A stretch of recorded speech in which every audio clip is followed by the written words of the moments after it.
some new faces in our audience here, and welcome. My name is Vince Burgess. I'm your host today, and if you didn't get a pen or your packet, or you need some water, raise your hand. We'll make sure you get some of those.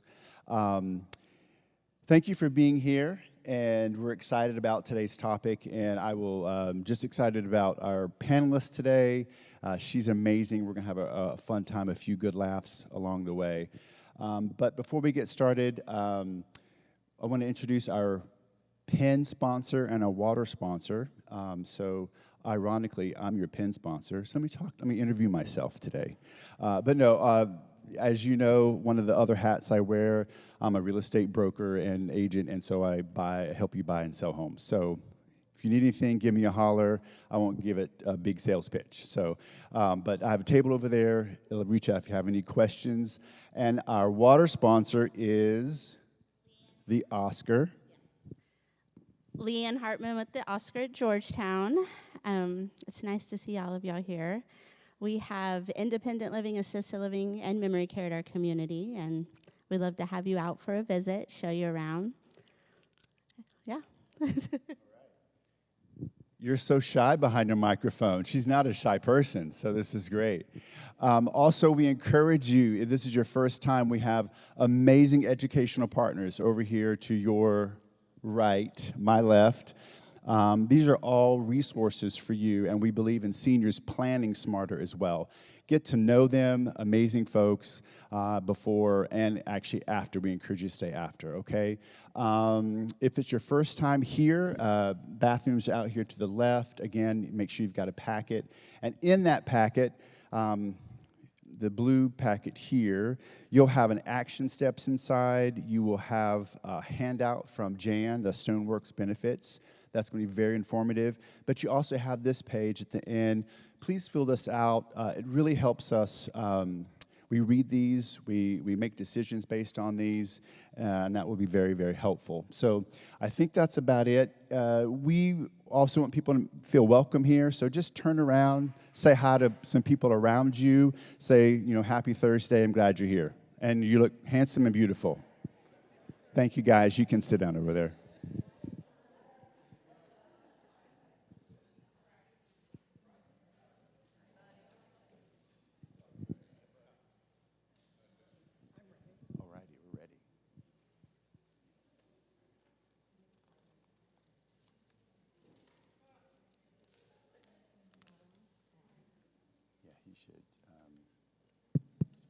Check one. She on? Check, check, check. There you go. Hey there. All righty. Okay, so let's just start this exciting topic today. And Medicare is so exciting. Yes. So today's goal is not to make you a Medicare expert.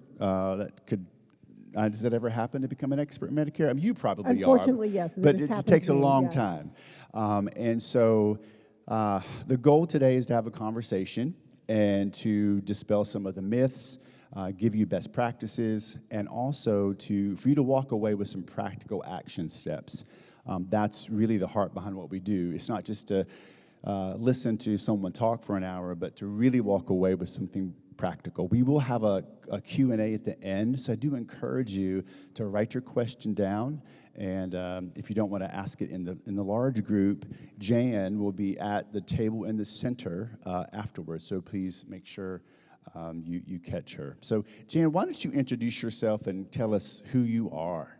Oh, that's always a big question, right? Okay, so my name's Jan Stone. I live in Austin. I've been here since 1982, came to go to college, never left. Why would you? I spent the bulk of my career working in healthcare in all sorts of different aspects. I worked for the health insurance companies. I was one of those people who helped them try to figure out which claims to deny. Yeah. I also worked as a chemotherapy infusion coordinator for several years. I worked for Heart Hospital of Austin doing marketing, all sorts of jobs in the healthcare industry. And I decided in 2019 I really wanted to flip that and go to work on behalf of healthcare consumers. So I became a board-certified patient advocate. So in my advocacy work, I learned very, very quickly that people made decisions about Medicare without good information. You should not do what Joe Namath says on TV. You should not do what whoever's chasing you down the Walgreens aisle says. You should do and make decisions based on accurate information. So no one really grows up saying, man, I want to be a Medicare broker. How cool is that? But I decided to do that because that's what I know exceptionally well. So I've been doing this now for 5 years.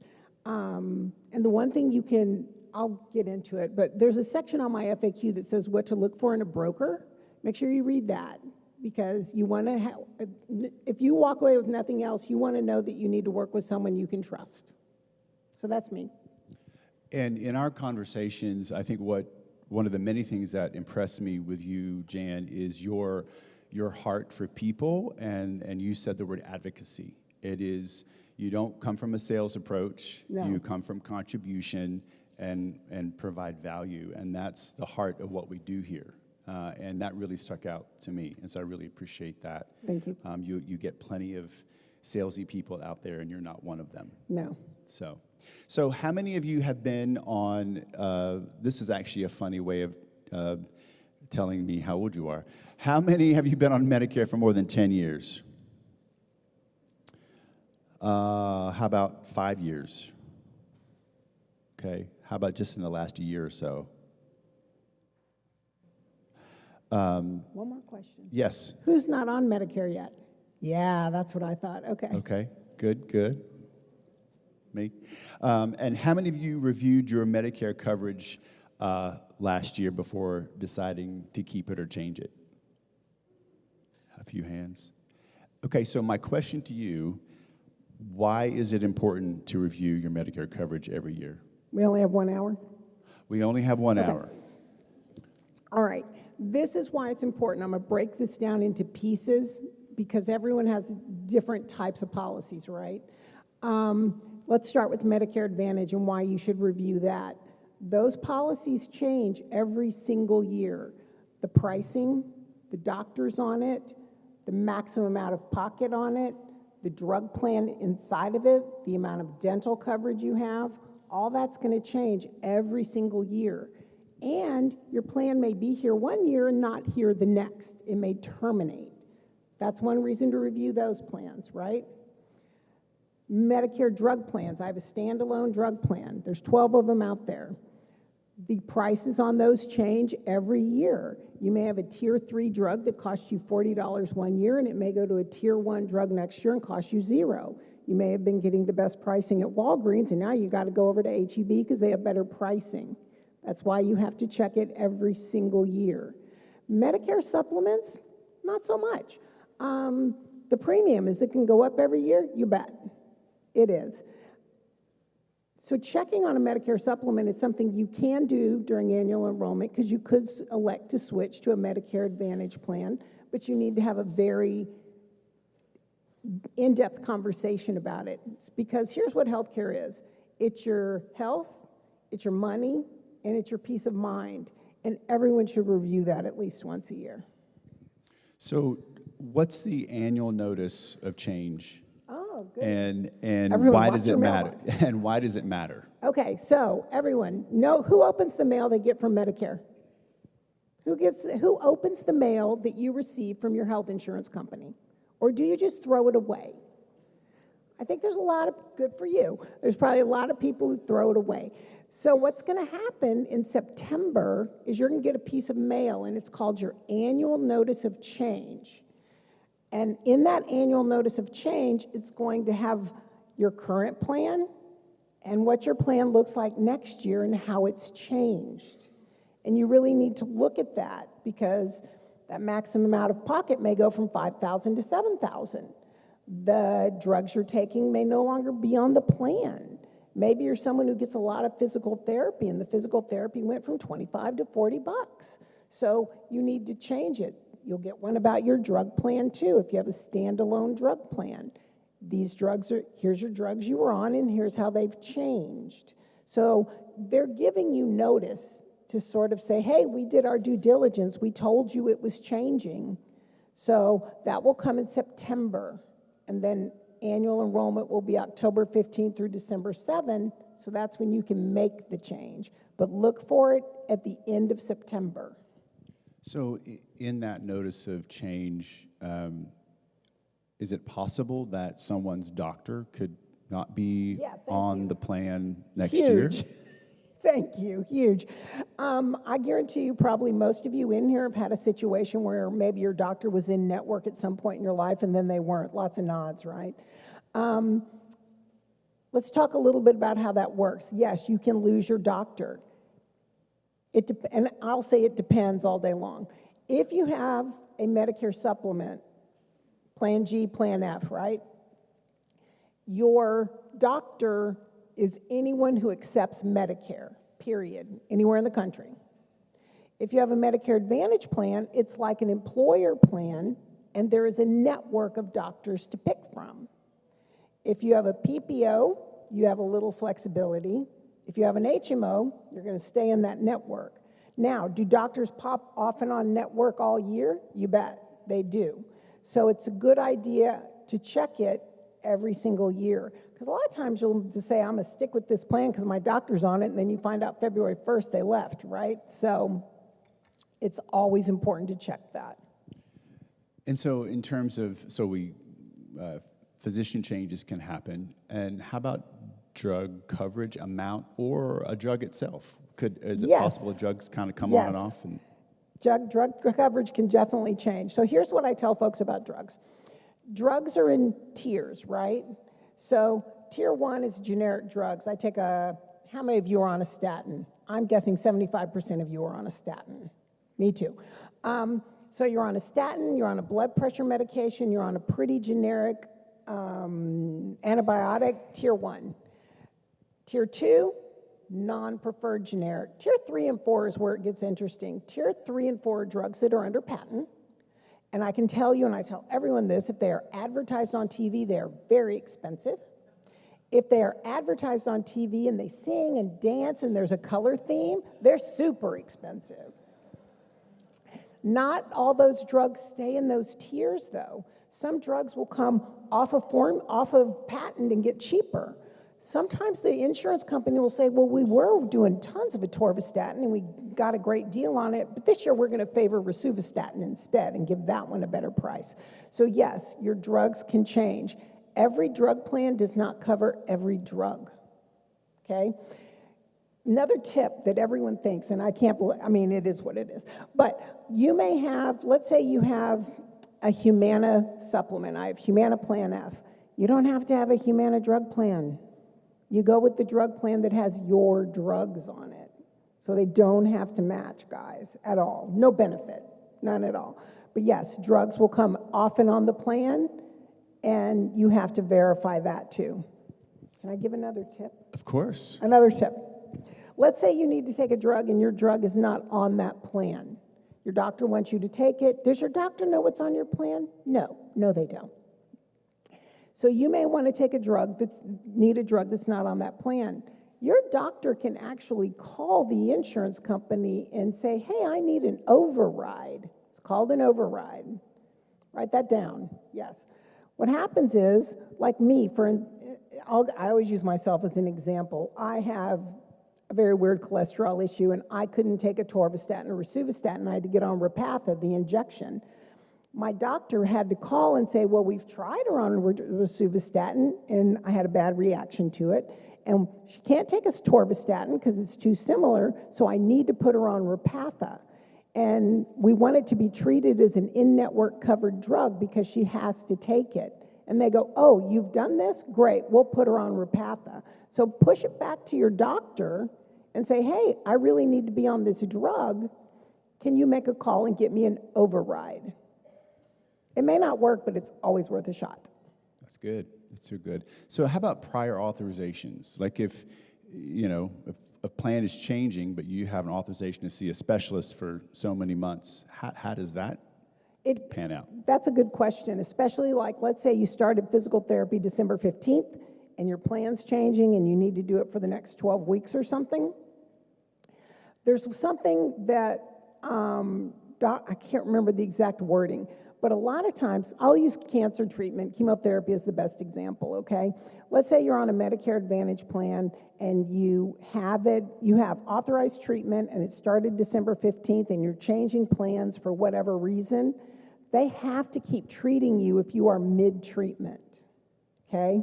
So you're on a plan and you're changing it, but you're in the middle of some sort of treatment, you're in the middle of a hospitalization, you're in the middle of like a very stringent antibiotic regime or something, they have to let you continue that. So who has challenges from denials and authorizations? Has anyone experienced that fun? Yeah. So this is what happens. On a Medicare supplement, it's not as likely to happen. If your doctor says, again, I use myself, Jan, yes, you're going to have that knee replaced. And yes, you're going to have crutches. And yes, we're going to do all this blood tests. And yes, you're going to get physical therapy and yada, yada, yada. And they said, okay, fine. Unfortunately, when you're in a Medicare Advantage situation, what happens is they have to get that approved. So they're going to turn in the recommendation or orders to the insurance company, and the insurance company may come back and say, and this is what that always happens, guys, it's not unique, we're going to give you 6 physical therapy sessions and then we're going to see how you are. And then we may give you 3 more and then we're going to see how you are. But it's a process because Medicare Advantage plans have what they call a gatekeeper.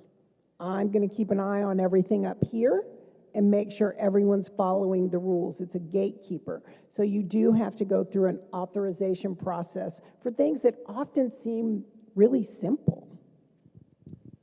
Wow. So, and this first section really is about it changes every year. Like that is a fact of life. Every single year. And the importance of knowing what those changes are, not burying your head in the sand. But my other question is, so year to year, can actual benefits change? Yes, they can. Great question. I'm full of great questions today, but go ahead. Good question. We'll give you a star. A lot of times, I'm thinking this through because I don't want to screw it up. A lot of times, especially in the Medicare Advantage space, a lot of people enjoy them because they have dental, vision, and hearing, right? Hearing aids, super expensive. Personal tip, go to Costco. They're going to be under $2,100. They have a great audiologist. Go to Costco. But the benefit changes from year to year. You may have a plan that says, we're going to give you $5,000 in dental benefits this year. And then next year, your plan comes and it's dropped to $1,000. Or $2,500, or it's gone, or they're just paying for the cleaning. These benefits, these like what I would call extra benefits, they bounce around a lot. Some of these plans may have had things like, well, we'll offer transportation to your doctor, and then that benefit will be gone next year. Medicare does have a set of rules that says these are core benefits that no one can touch. So there are core benefits that cannot be touched, but anything that I would call extra and on the side can definitely change, and then the pricing can definitely change. So when the notice of change comes out next month, Yep. and what is practically when our audience receives that, those who are on Medicare, what would you advise the top 2 or 3 things to look for, or Okay. give us that. Okay, let's talk about this because I am going to just go out on a limb here. And who here has seen stuff on the news about the drug plan changes? Well, we're going to get to that next too. Okay, I'm not going to go there Yes, yet. yes. All right, let's just talk about, what was the original question? When you get your notice of change, Oh, what are what 2 or should you- 3 things to really kind of hone in on? When you look at your annual notice of change, look at the cost of the drugs or the services. Look at the deductible.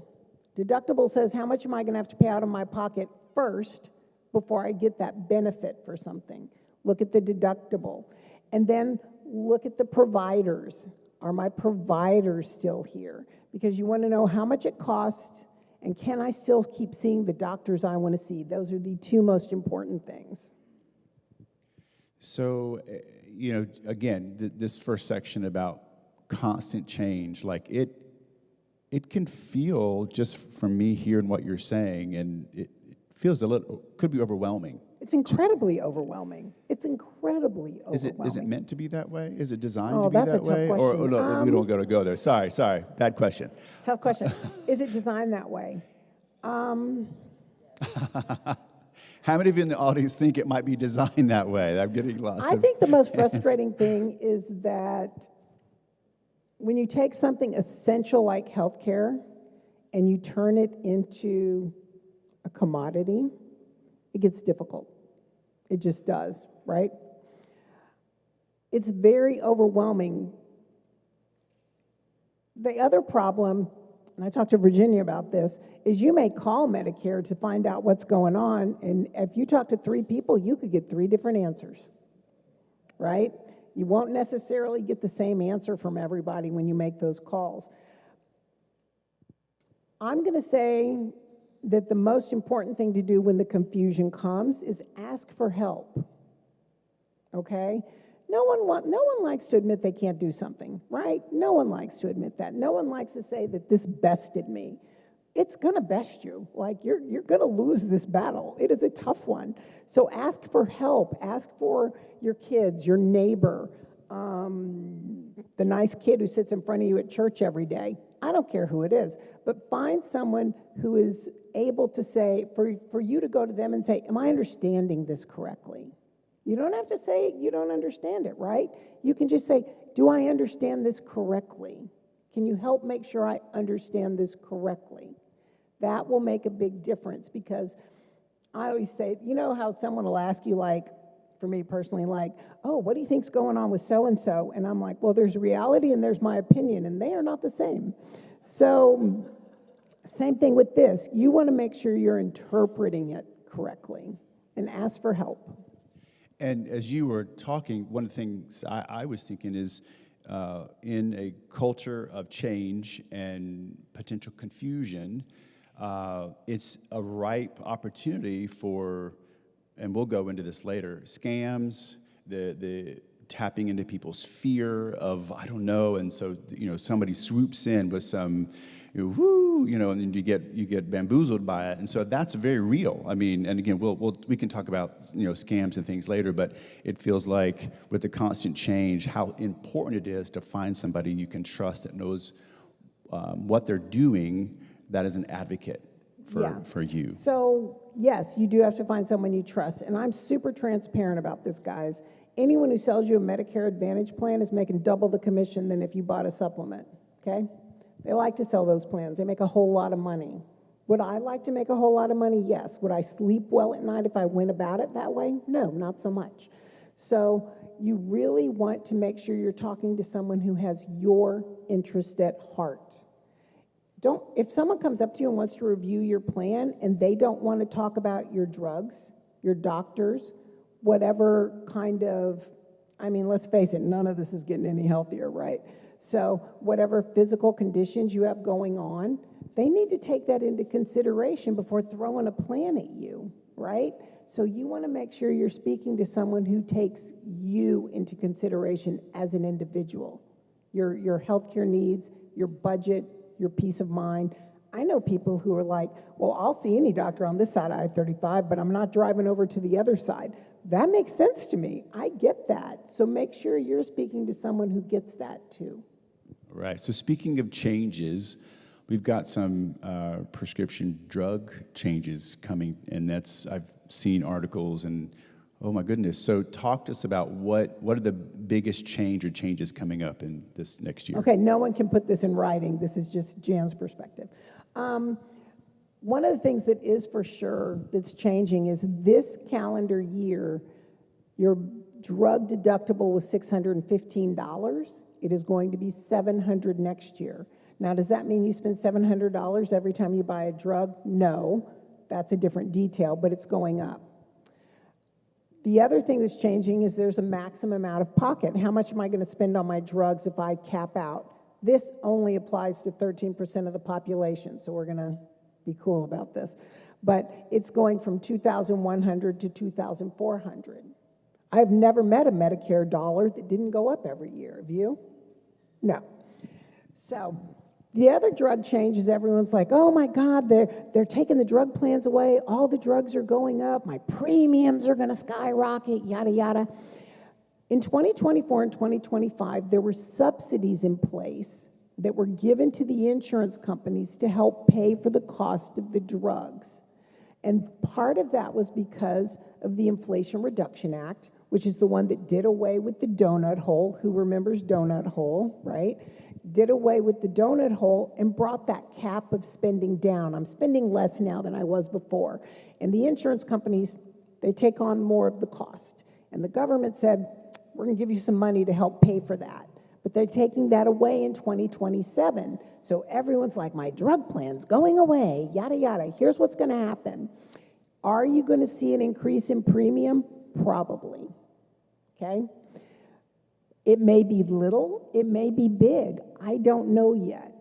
Are you going to see slightly higher drug costs? Possibly, yes. I would prepare for that. Tip to Medicare Advantage folks, the drug plan in there is just as important as the doctor's, right? So I'm on a Medicare Advantage plan, and my doctor's in there, but are my drugs covered in that plan? Pay attention. It's important. There are 12 independent drug plans out there now for people who are on a supplement. Do I expect to see 12 next year? No, I don't. I think that will go down. Pay attention if your drug plan is the one that went away, because you really need a new one or you will be left without one. So let's go back to something you said with the increase from the 2,100 to 2,400, and you said something only impacted 13%. So who's the 13%? Okay, that's a good question. You're just full of them today, Vince. People who are on oral chemotherapy drugs that you get from the drugstore, people with autoimmune diseases, people with a anti-inflammatory disease sometime. These are folks who take a lot of expensive medications, but only 13 to 14% of the population ever meet that maximum out of pocket of $2,100. The rest of us are living down there with, 100, 200, 500, 600. Most people don't get that high. So everyone says, oh my God, that 2,400 is so much or next year, but it's not going to be all of you, all right? It's going to be 5 people out of this room, maybe 10. Okay, good to know. So can pharmacies change within a plan from year to year? Oh, that's a good question. So the pharmacy won't change because that's how they make money, but what can change is what I'm going to call the preferred pharmacy. Okay? So probably some of you out there may have an Aetna plan or a SilverScript drug plan. Do you know who owns Aetna and SilverScript? CVS. Where do you think you're going to get the best deal? CVS. So that can change. Walgreens and United Healthcare, super, super tight. Here's a cool thing about HEB that I love more than anything, is that they don't play with any of them. They will not favor any drug company or insurance company out there.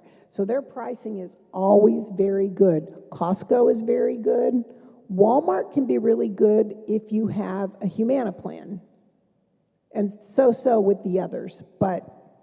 And if there's someone in here who reps drug plans, I'll probably lose my license. But that's just something that's really good to know. The other thing, I'm going to give another drug tip if I could. It's not a bad idea if you have an expensive drug to see what it costs without insurance. I personally take a drug that if I get it at the drugstore, one time it's $90. If I get it at the same drugstore with no insurance, it's $19. And if I get it mail order, it doesn't cost me anything. Is that confusing enough? Yeah, it's interesting, isn't it? So again, ask for help. Maybe someone can help you sort that out. Ask your pharmacist. Your pharmacist is a fantastic resource. So kind of piggybacking on what you just said, does it really matter what pharmacy you use? Yep, absolutely, because you're going to have better pricing at different pharmacies. Definitely. If you have one of those plans where they are tied, I'm going to use the word tied to a certain a pharmacy, not a pharmaceutical company, but a pharmacy chain, you will get better pricing there. So there are online tools to check. If you have an insurance plan, you can create what's called a portal, right? An online account. Like me, I Blue Cross through my husband's insurance. I go online, I have my Blue Cross account.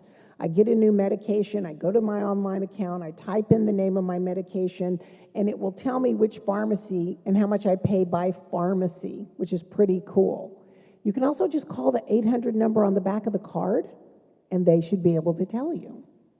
So, online, little overwhelming, sure. But can you call the number on the back of the card and say, my doctor gave me ABC, where do I go get it for the least amount of money? They should be able to tell you. So I don't know about you, but I'm learning a lot. Have you got some little nugget so far of something interesting that Jan has told us? My other question, then we'll kind of move on to kind of our scam section, is in terms of pharmacies and, so sorry, I just drew a blank on my question. Oh, if prescriptions don't change, and I keep the same plan, will my drugs cost the same next year? Not necessarily, no. Again, that's in that annual notice of change. So you don't realize this, but everyone's drugs in a tier, 1 through 5, right? And 1 year, my tier 1 drugs may be of no cost, and next year my tier 1 drugs may be $2. Or my tier 3 drug might have been 25% of the cost is my responsibility, and it went to 30. Is it going to drop to 20? Probably not. But it could go up. So yes, the exact same drug can cost something different the following year at the exact same pharmacy. Okay. Wow. It's exciting stuff. This is why I'm so popular. I deliver all the good news. So let's move over into scams. We talked about notice of changes coming up, and it's a prime season for picking, right? For somebody to come in and create fear and uncertainty. Are Medicare scams really increasing? Yes. Are they? Okay. Yes, and they so are. what do you do if you receive a call that says, we're calling from Medicare? No one calls you from Medicare. They never, ever call you. It's a lie. Plain and simple. Medicare does not make phone calls. Well, somebody on the front row said they can't even answer them. Yeah, That's it's probably funny. true. That's but funny. No, Medicare will not call you. It is a scam. So what about these offers? Groceries, gift cards, like what? The stuff running on late night TV and fill in that 30-minute gap Yeah. before CBS This Morning is on or something. Okay, if they talk about food, money for electricity, driving you around, this is for people on Medicaid, okay? They're putting this on television because they want you to call them, okay? But benefits like that are for people on Medicaid, because you can be what they call, in the industry, they call it Medi-Medi, but it's Medicare, Medicaid. You're on both, okay? The people on Medicaid have those types of benefits because their care is subsidized. The people not on Medicaid are not going to be getting money for groceries or telephones or rent or any of that stuff. They want you to call the 800 number. And so if someone calls, okay, is there ever a right person to give your Medicare number over the phone to? No. Even a doctor's office? Or I would be sketchy with the doctor's office too, quite honestly. Here's what happens on those phone calls. They're going to say, you know what, I want to just check and make sure what your benefits are. Let's make sure. What's your Medicare number? Here's what happens. You tell them your Medicare number, and you wake up the next day on a different plan. Did you say it was okay? No. Did they say, I'm going to put you on a different plan? No. Could they talk about a give back. We'll talk about that in a minute. They'll talk about a give back. But anytime you give your Medicare number to someone other than, yes, you know it's your doctor or a hospital, Other than that, there is no reason to give it out ever, ever. You can give it to your broker, just make sure, make sure you got a solid broker, but you can give it to your broker because I cannot sign anyone up for a plan unless I do have your Medicare number. But be incredibly circumspect with that. Be very careful with that. So what should you do if you receive a suspicious So call? I get a call probably at least 6 or 8 times a year. Jan, so-and-so called me, and they told me if I told them my Medicare number, they'd tell me about this great deal, and they'd see if I was eligible for it, and I told them. And then I got something in the mail that said I'm now with this other plan. You call 1-800-Medicare, and you tell them, I have been conned. This was fraud. I was told that if I shared my Medicare number, they would tell me about something, but instead they changed me to a different plan. Your broker can't get you out of it, quite honestly. It has to go to 1-800-Medicare, and they can get you out of it. And they'll say, do you want to file a complaint? And your answer is, yes, I want to file a complaint. You can file it with Medicare. You can file it with the Texas Department of Insurance. You can call up whatever company scammed you and read them the riot act. I would write about it on social media, I would go to town on it. But if it happens to you, call 1-800-Medicare and explain in order to get back to the plan you had. That's good. So talk to us about this give back. Everyone in the Medicare Advantage space, you hear a lot about a give back, okay? It's important to know how a give back works. Who here pays a premium for Part B?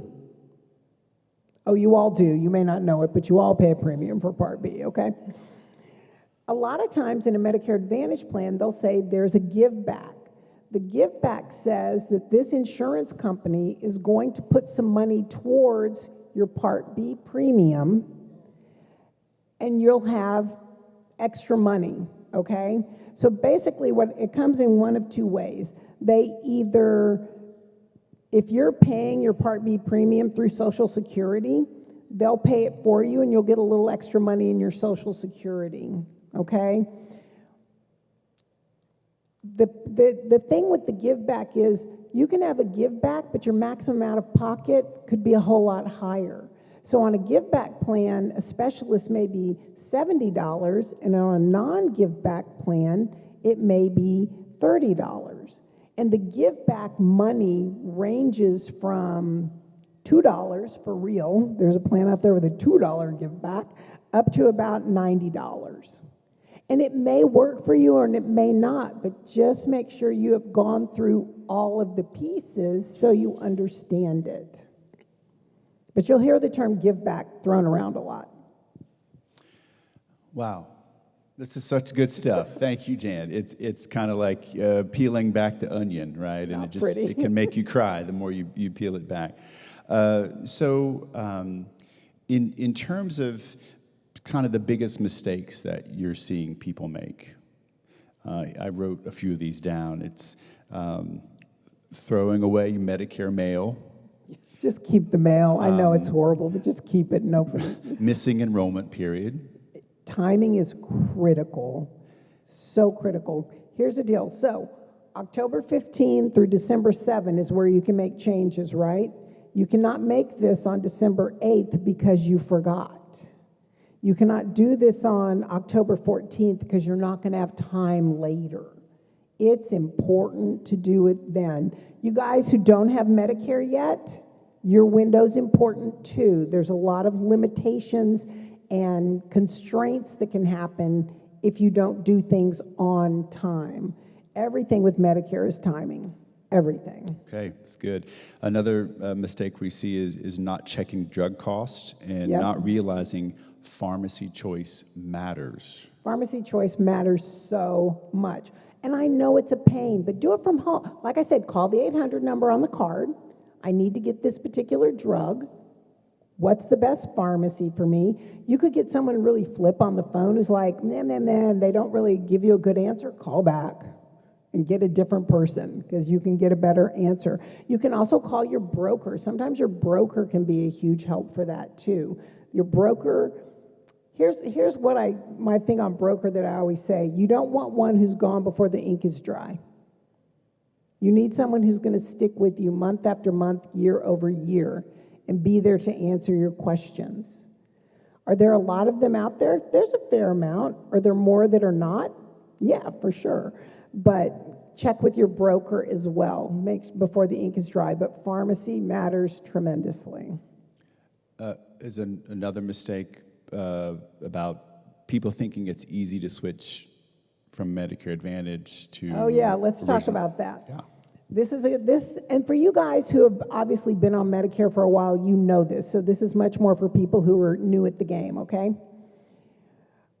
When you turn 65 or you decide to go into Medicare because you worked till so many people work well beyond 65 now, so they may go into Medicare at a later date. If you go on to a Medicare Advantage plan and you are on it for 12 months, you cannot get on a Medicare supplement, Plan G or F, without going through what's called medical underwriting. You've had this experience, this conversation. Medical underwriting says, well, when you are turning 65 or coming into Medicare, we gave all of you the benefit of the doubt. You ultramarathoner, you person with COPD who's a paraplegic, and you regular person next door, you all get the same rate, okay? After you've been on Medicare Advantage for 12 months, they're like, not so fast. We may not want you because we're going to ask you if you have heart disease, diabetes, have you spent the night in the hospital, how many times did you go to the ER, what medications are you on, and if they don't get the answers they want, they will not take you. So that's important. That's where the decision making is important. Now you can be on a supplement and switch to a Medicare Advantage plan, lickety split. But for you guys who are on supplements and you're like, I think I'm gonna try a Medicare Advantage plan. If you try it for more than 12 months, you cannot get back. Or you may end up at a rate that is exceptionally high. So deciding to switch supplement to Advantage back and forth like that, that's a big decision. You need to put a lot of thought into that. And like I said, who makes double the commission? Advantage plans. Do you think they want to flip you from a supplement to an Advantage plan? You bet. That's fast money. So keep that in mind. So let's put a pin in this. I want to explore one quick thing for those of us who are new to Medicare or not yet.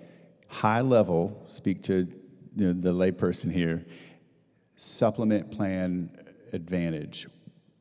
What's the difference? Oh, that's a good question too. Okay, an Advantage plan is very much like an employer plan, okay?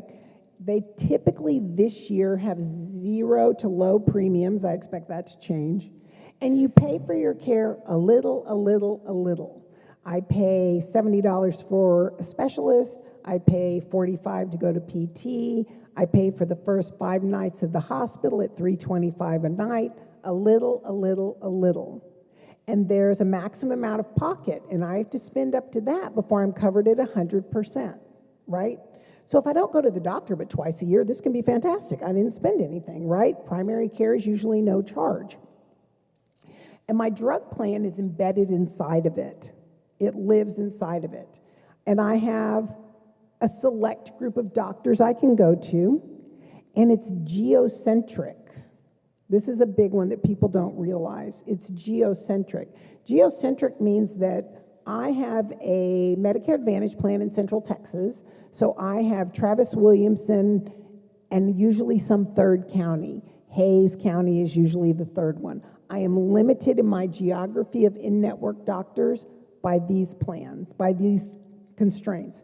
And I have an HMO or a PPO. Go over that later.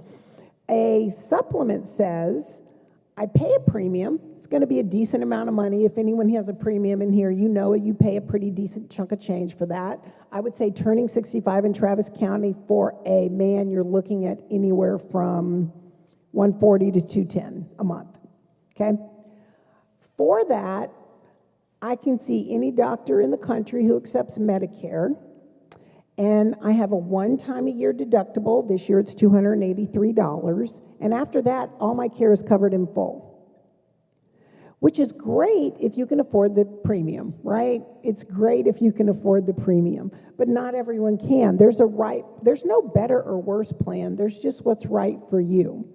That is the primary difference. Okay, thank you. I hope that was helpful for some people in the room. I know it was for me. A couple more mistakes that we're seeing, assuming every doctor accepts every plan. No, doctors can cherry pick. So, I said supplements if they take Medicare. So first of all, the doctor has to agree to take Medicare. They sign a piece of paper. If the doctor signed a piece of paper and they take Medicare, they will take your Plan G or Plan F. There are some exceptions. Plastic surgeons, they don't like to play in the Medicare space. And what they call concierge doctors or boutique doctors, the kind of doctors you pay a monthly fee for to see them, for the privilege of seeing them, they can be excellent doctors, but they often do not take Medicare, okay? If the doctor signed up and they say, I take Medicare, they don't have to take every insurance company. They can say, I pick you three and not the rest of you. Happens all the time. You are usually really lucky when you go with like Austin Diagnostic Clinic, Austin Regional Clinic, like the big, massive clinics. They'll usually take everyone. Harbor Health is a relatively new player on the game. They take everyone, but they're not all going to take everyone. So they can opt out. Okay. And then finally, another mistake is people sometimes make is assuming Medicare covers dental, hearing, And vision. No. The answer is no. On a Medicare Advantage plan, they will often stick a dental, vision, and hearing benefit in there, but it will vary from year to year. But if you are on a supplement, what a lot of people call original Medicare, you do not have dental, vision, or hearing.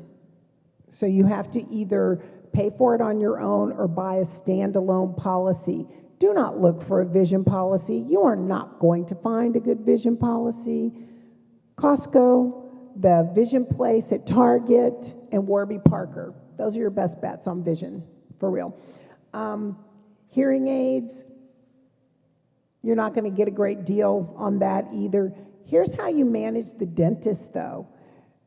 Rather than go out and buy a dental policy, you actually go to your dentist and say, do you take insurance policies? Which ones do you take? I want to stay with you, so tell me which one you take. And then you go to the office manager and you say, which one pays the best?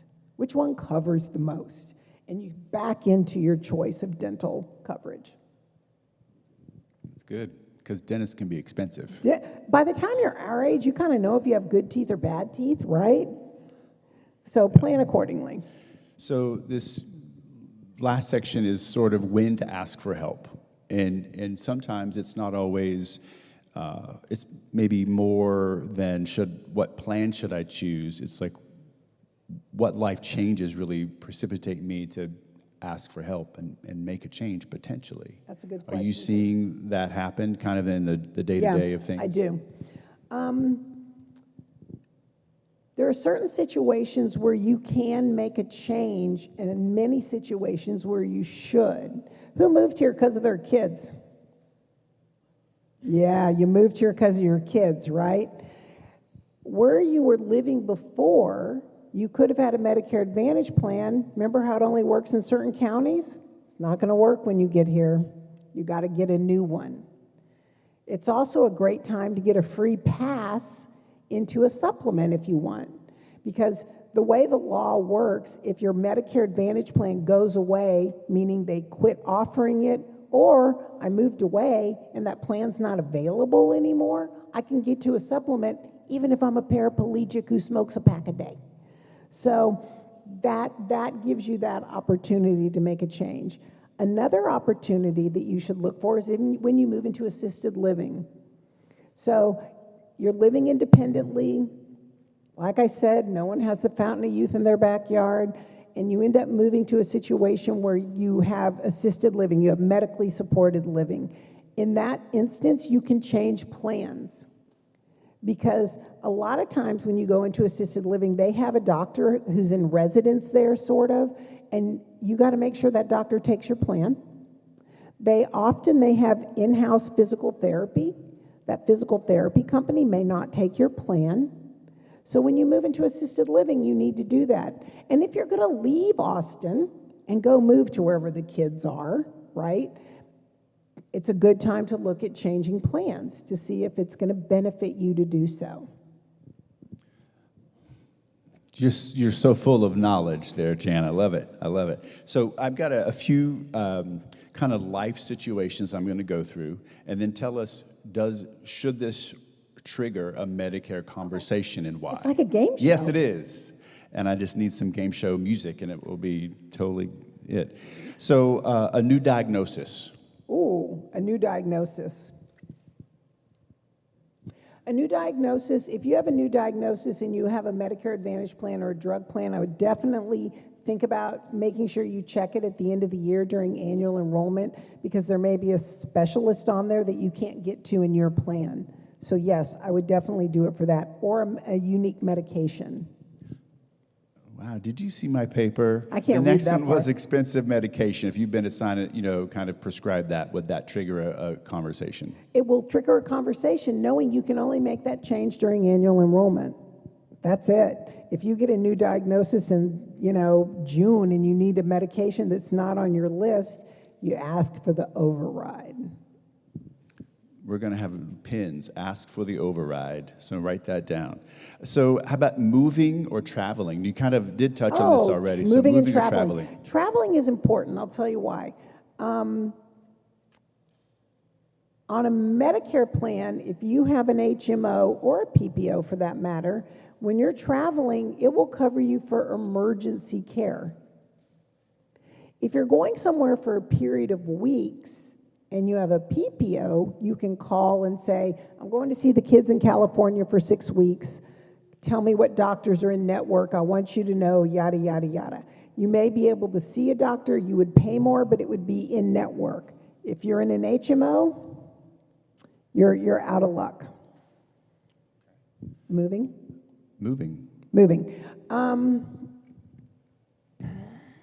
One important thing to remember about moving is you have a limited window to change plans. They give you 63 days from the date of the move. 63 days. Make sure you write that down. 63 days. If you read that god-awful Medicare New Handbook they send out every year, yeah, that one. Yeah, that's also called the doorstopper. She gets the award for bringing the Medicare handbook. Or good. also, I would call it like bedtime reading so you can fall asleep. 63 days from the date of the move, 2 months before, 2 months after. Now, can we skate a little on that? You bet we can. So if you move, they're going to want you to have some proof, right? Like I need an electric bill in my name. I need proof of sale of my home. I need proof of purchase of my home because I moved. Or I moved and I didn't get there for 3 more months or whatever. Like, you can play with that, but I would try to be as prompt as I could. Okay, how about death of a spouse? Death of a spouse does nothing for you in the Medicare space. Period. There you go. Period. Turning 65. Turning 65 is huge. For people turning 65, this is my advice. You need to give yourself a 3-month runway, okay? So again, myself as an example, my birthday's in April. I've got 3 more years before I turn 65. But I would start working on mine in January, because the 3 months before, January, February, March, is when I can enroll in Medicare. I have the month of my birthday, and I have the 3 months after my birthday. If I don't do it during that time, and I don't have what is called creditable coverage, who's heard that term?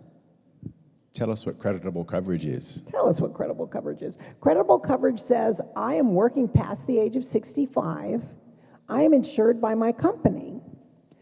If my company is less than 20 people, I don't have creditable coverage.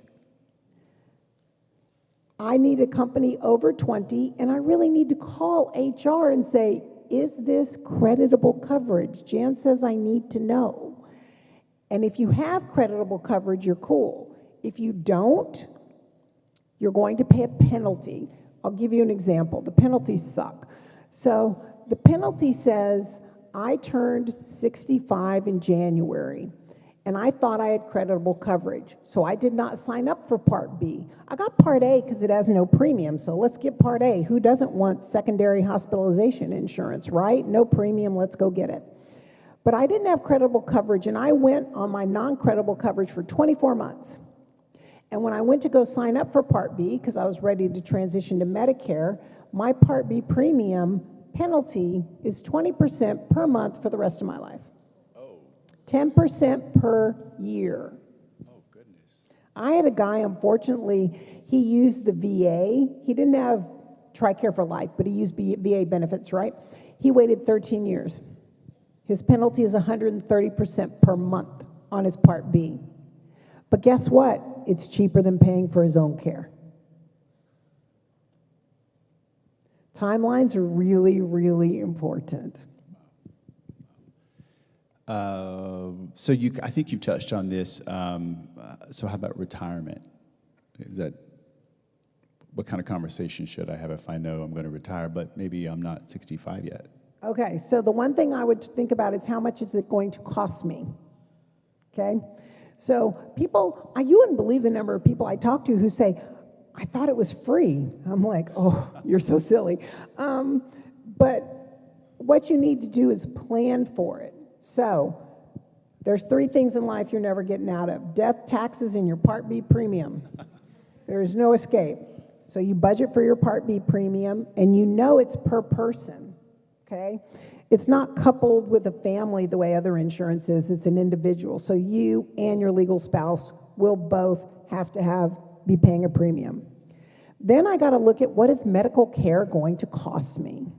I'm going to either have a premium I'm paying because I have a Medicare supplement, or I'm going to be paying out of my pocket until I hit my deductible on a Medicare Advantage plan. How much does that cost? I tell people to average $7,000 to $8,000 per person per year. Okay. Sometimes more, but it depends on where you live. That's pretty safe in Texas, but when you go other places, it can be more. And then one last question that I have for this section. So what if I'm 65 or older, but I'm still working and I have employer coverage? Okay. I have to sign up for Medicare. No, you don't. No? So that's a good question. If you're still working because you have this fabulous creditable coverage, which means probably you're working for a decent-sized company, you can get Part A when you turn 65 because there is no premium. It covers a good chunk of your hospitalization. Now, would you need it if you have creditable coverage? No. Not all of us get to pick when we lose our jobs, do we? So you would at least have some coverage there, right?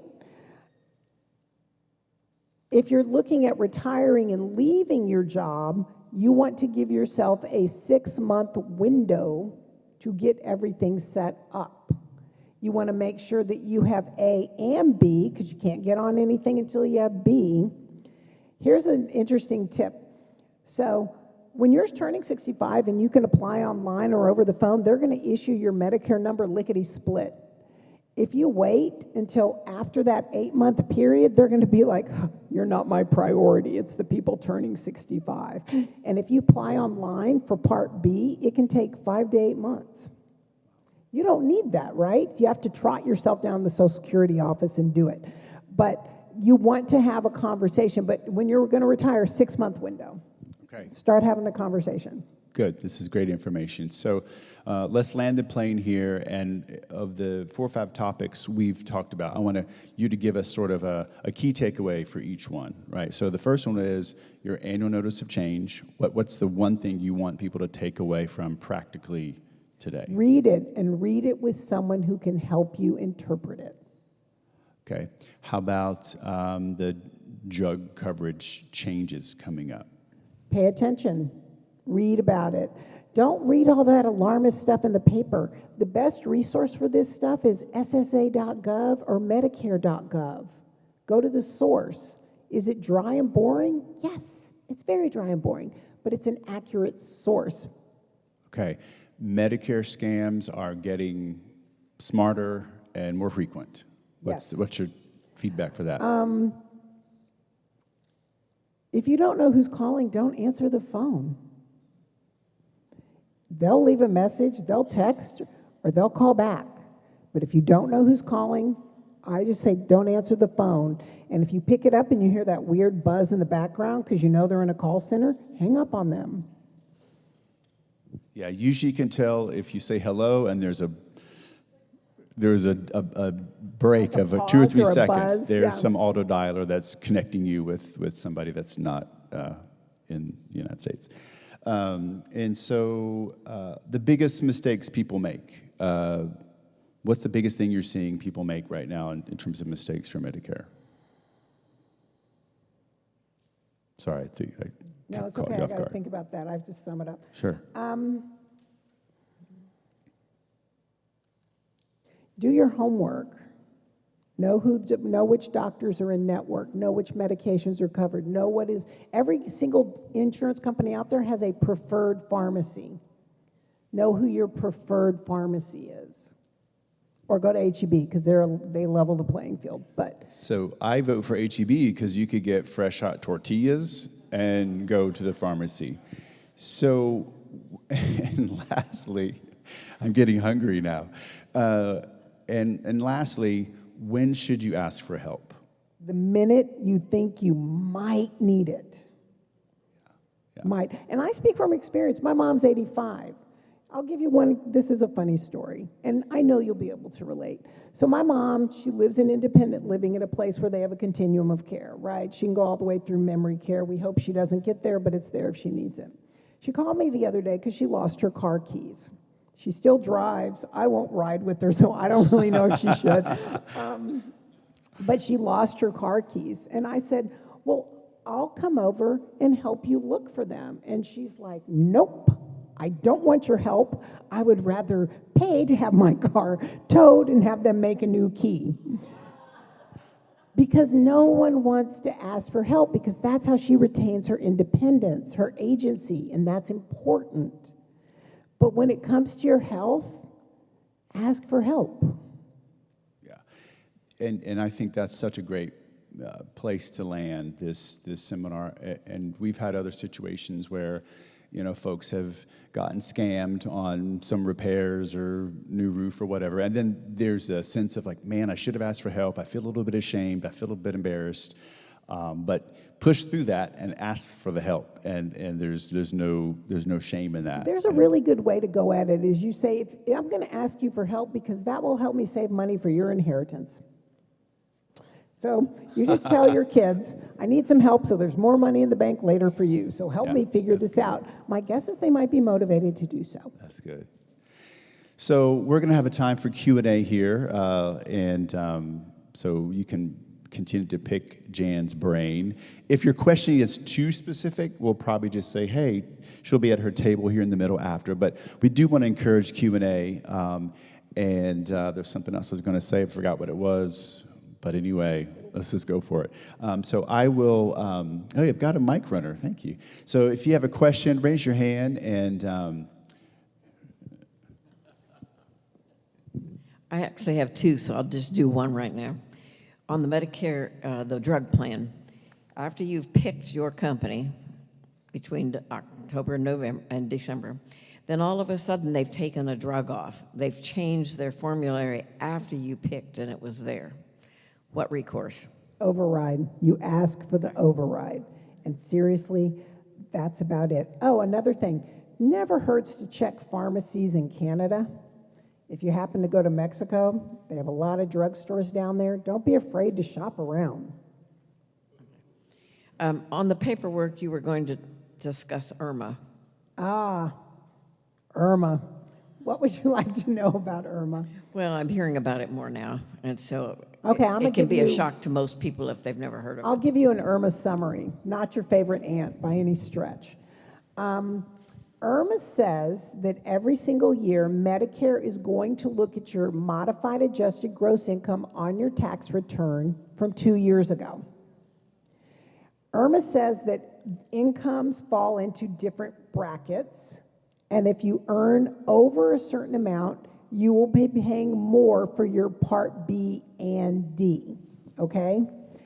Medicare was designed as a social program in the 60s. Think of insurance as a pool of people. If you're in a pool, you need a float. Some people can't afford that float. Some people can afford the Jeff Bezos yacht. So some people are going to be helping some other people pay for their float. That said, you can appeal it. So let's say, and I bet this comes across in your world, I sold my house, I had a great year, I could have reinvested every single dime in another house, but I still looked like I had a really good year. So you appeal it, you get the appeal form, you fill out the IRMA appeal, and you say, yes, I rocked it 2 years ago, and this year, this is my projected income, and I would like my Part B premium to reflect my income now. So you appeal it. And if you Google appeal IRMA, the form will come up. Or go to my website. It's on my website, dude. Any other questions? Got one over here. Yep, here, and then one over here. If you're in an emergency room situation and you go in and the physician says he doesn't accept the Medicare plan you have. That's not going to happen. Yes. Oh, wait, I bet I know how it did. Tell me how it happened, because I think I know.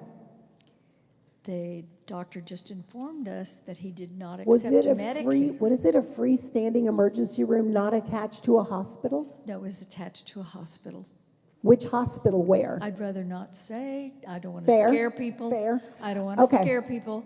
But at 100 years old and you're bleeding at the head, You would expect care. you would expect care. Okay. Highly unusual. The exceptions are freestanding emergency rooms.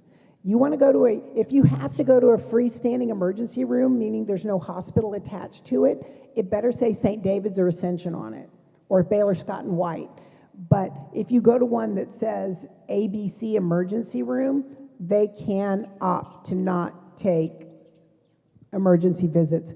If that happens to you, file a complaint, file an appeal, call the Texas Department of Insurance on them, like pull out all the stops is what I would do. Does that help? Does that help? This is simple. 3 places you mentioned for vision care, Warby Parker, Costco. And there's a vision shop at Target that people like. It may be Vision Works that's in there, but I've heard a lot of good stuff about that place too. And there was a guy back there who had a question. Yes, I was going to say, mention to everybody, if you would please, Jan, when to stop contributing to an HSA if they have that. Oh, you got to be the wealth advisor, yeah? Yeah. Okay. Yeah, so here's the deal. And if you are, even if you just have Part A, contributing to an HSA is considered a double dip, basically. So you will be taxed on the income from that HSA. Some people think I think the tax on it is about 6%. Some people think it's worth it. I don't advise it. It's messy. So you want to turn that off. Another thing, COBRA. A lot of people don't know this. COBRA has the right to say, oh, you're of Medicare age? I assume you have A and B. I'm only going to pay 20% of your costs. And they don't have to pay it all. They can opt out. Who knew?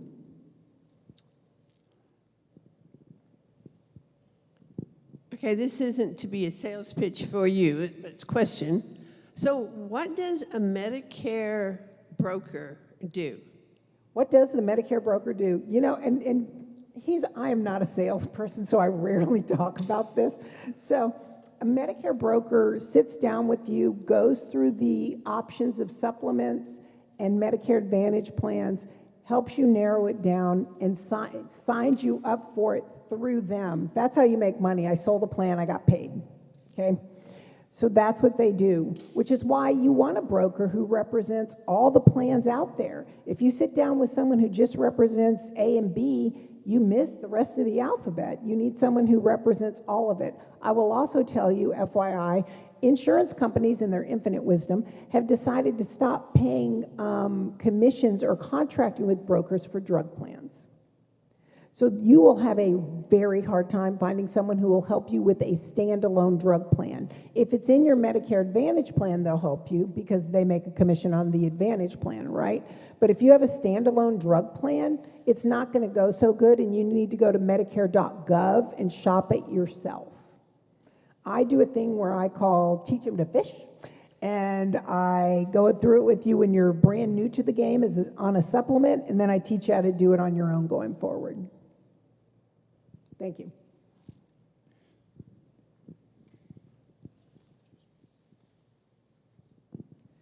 You mentioned on a supplement that there's G and F.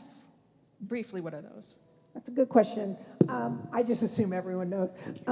F is for folks who turned 65 prior to 1/1/2020, January 1st, 2020. So F has been sunset. Plan G says that I am going to pay my premium, I'm going to pay my one-time deductible, and then I am covered at 100% across the board. All the other letters of the alphabet work differently. The only other one I would consider is what's called Plan N.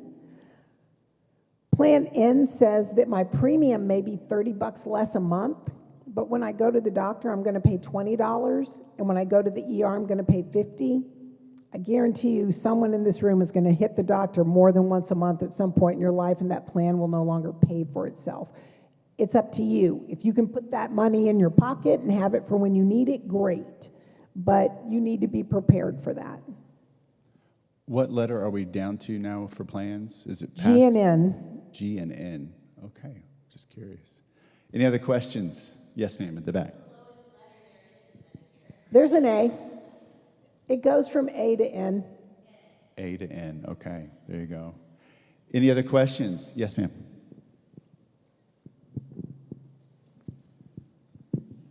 On your handout, it says the annual enrollment period, October 15th to December 7th. And then the next one says the Medicare Advantage open enrollment, January 1st to March 31st. I was I'll confused. touch on that. It's super confusing. So, and this could work if you have a doctor or drug issues, right? So from January 1st to March 31st, you can change one time from one Advantage plan to another. Let's say it's January 1st, January 10th, March 30th, up until March 31st, your doctor left the network. You have to have that doctor. You can change to a different Medicare Advantage plan during that time. It is a one-time change. No. You cannot change drug plans either. This is only Medicare Advantage. That's it.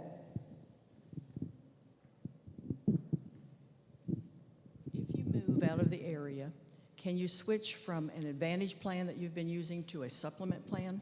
You have to go through medical underwriting unless you have a special circumstance, such as moving to a new area outside of your Advantage plan. Like if you moved from Georgetown to San Antonio or Houston or a different state, yes, you could. If you moved from Georgetown to Austin, no, you can't. Or if you move into assisted living. Otherwise, you're going to go through medical underwriting, which says, I'm going to assess the state of your health before me, the supplement plan, even decides if we want you. Okay. If I've been given a referral to somebody who's a really good broker and they live in Dallas, that's okay. Are they eligible to show me plans here? Yeah, if you have a license in Texas, you can sell anywhere in Texas. Is the likelihood that they would know about those plans pretty good? Yeah, I mean, we all use this software where you can go in and look at all of that. The one thing I will say that they don't know in those situations is things like geography, right? Like, how far do you want to drive to a doctor? Do you need it near public transportation? Like that, those can be challenges, but I work with people all over the state. I just make sure I ask a lot of questions. Thank you. Sure.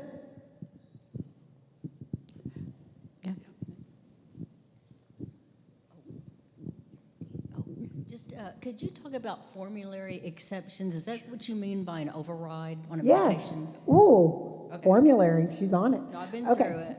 So a formulary is the drugs that are covered, right? So anytime you sign up for a drug plan or a Medicare Advantage plan, there are a list of drugs that are covered. This is called the formulary. It just means that these are all the drugs that we will cover and pay for on your behalf, right? If you get a drug off formulary, meaning this drug is not covered by this plan, then you have to look for the override. The override is not, override means I'm going to make an exception and I'm going to let you get this drug and pay for it as if it's on formulary. So will it be expensive? Sure. But will they give you somewhat of a discount? Yes. But that is the only way to get a drug that is off formulary. And you'll never get a list of the formulary, guys, because there's like 4,000 drugs on it. So you can't call and say, I want a list of what's on formulary. They'll be like, you're crazy. So they're not going to send you that. Does that answer your question?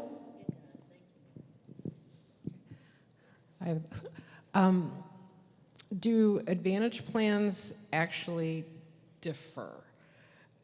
And the reason I ask is we're from Arizona. I'm on the Arizona State Retirement System, and they tell me glorious things. Angels are going to sing if I go on their Advantage plan. No. Here's why, though. You retired from the state of Arizona?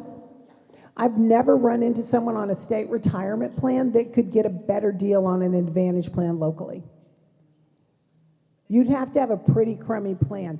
Ideally, a broker knows how to compare plans, and I can usually look at a plan and tell you in 10 minutes if it's better or not.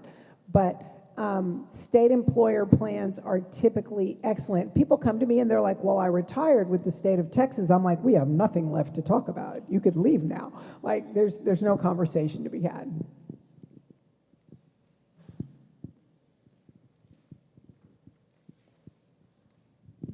When my husband fell and broke his hip, we were told he couldn't be treated at Baylor because they didn't have trauma designation. So I'm wondering if that might have come into play with her husband.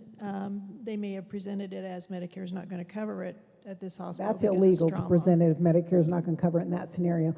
Yes, so hospitals have different designations in terms of who can accept the highest level of trauma. So I know for sure that Del Seaton downtown, North Austin Medical Center, on Mopac near Parmer, those are high-level trauma hospitals. I do not know about the Georgetown Hospital. I don't think it's a high-level trauma. It's a 3, not a 4. Okay, 4. Williamson is a 4? Williamson might be a 4. Okay, but and I live more central, so I'm not as familiar. But that's where you want to go, is a high-level trauma. The downtown hospital in Austin on Red River, Del Seaton. When you're in the business, you call that the gunshot hospital because that's where all the gunshot wounds go. So it's always good to know where your local gunshot hospital is.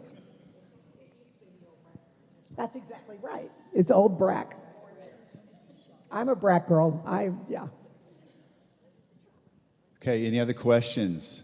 I remembered what I was going to say, is that we only have an hour and a half together, but we could probably talk for many hours on the complexities of Medicare. So we hope that we address many of your questions, encourage you to stay after, talk with Jan. She will be available to talk with you. Of course you can. If you want more information, once a month I do a Medicare 101 seminar online. It's Google Meet. It's like Zoom. You click a button and there's my face. And it's the second Wednesday of each month at 12 noon. And my card's in there. You can go to my website and sign up, or you can call or text me and say, Jan, send me the link so I know how to get there. But I do a very, and often it's very time sensitive to what's going on, but I do a Medicare 101 once a month to just go over things. And I have people who are like doing it on behalf of their parents and people who have been retired for 10 years. It's like all over the place. Excellent. Thank you. That's a great resource. So again, thank you all for being here today. Please make sure you fill out your feedback form. You can drop those off at the table over here, and I'll ask our EPs, educational partners, to come over to your tables and check them out. And y'all have a wonderful day. Thank you. Thank you for having me. Thank you, Jan.